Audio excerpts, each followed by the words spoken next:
Utah Valley സർവകലാശാലയിൽ നടന്ന prove me wrong എന്ന പൊതുസമ്മേളനത്തിനിടെയായിരുന്നു ചാർലി കിർക്കിന് നേരെയുണ്ടായ ആക്രമണം നടന്നത്. സംഭവസ്ഥലത്ത് അപ്പോൾ 3000-ഓളം പേർ പരിപാടിയിൽ പങ്കെടുക്കാൻ എത്തിയിരുന്നു. കോളേജ് പ്രായക്കാരനാണെന്ന് കരുതുന്ന അക്രമി സംഭവത്തിന് പിന്നാലെ ഓടി രക്ഷപ്പെട്ടു. അക്രമിയുടെ ചിത്രങ്ങൾ സുരക്ഷാ ക്യാമറയിൽ നിന്ന് പുറത്തുവിട്ടതായി FBI-യും സംസ്ഥാന അധികൃതരും അറിയിച്ചു.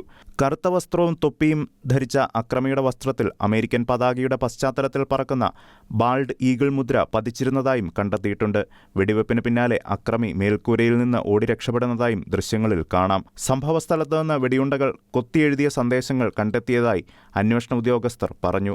കൊലപാതകയെക്കുറിച്ചുള്ള വിവരങ്ങൾ നൽകുന്നവർക്ക് $1,00,000 പാരിതോഷികം നൽകുമെന്ന് ഗവൺമെന്റ് പ്രഖ്യാപിച്ചു. കൂടാതെ FBI ഡയറക്ടർ ക്യാഷ് പട്ടേൽ നേരിട്ട് ഓറമിലെത്തി മാധ്യമങ്ങളോട് സംസാരിക്കുമെന്നാണ് റിപ്പോർട്ട്. അതേസമയം ചാർലി കിർക്കിന് രാജ്യത്തെ ഏറ്റവും ഉയർന്ന സിവിലിയൻ ബഹുമതിയായ പ്രസിഡൻഷ്യൽ മെഡൽ ഓഫ് ഫ്രീഡം നൽകുമെന്ന് അമേരിക്കൻ പ്രസിഡന്റ് ഡൊണാൾഡ് ട്രംപ് അറിയിച്ചു. ചാർലി യുവജനങ്ങൾക്കായി പ്രവർത്തിച്ച മഹത്തായ വ്യക്തിയായിരുന്നു. അദ്ദേഹത്തിന്റെ കൊലയാളിയെ ഉടൻ പിടികൂടും, യോഗ്യമായ ശിക്ഷ കൊടുക്കുകയും ചെയ്യുമെന്ന് ട്രംപ് പ്രതികരിച്ചു. വൈസ് പ്രസിഡന്റ് JD വാൻസ് കിർക്കിന്റെ കുടുംബത്തെ നേരിട്ട് കണ്ടു അനുശോചനം അറിയിച്ചു. ചാർലി കിർക്കിന്റെ മൃതദേഹം എയർഫോഴ്സ് 2 വഴി അരിസോണയിലേക്ക് കൊണ്ടുപോവുകയും ചെയ്തിട്ടുണ്ട്. ഇന്റർനാഷണൽ ഡെസ്ക് ഷെക്കേന ന്യൂസ്.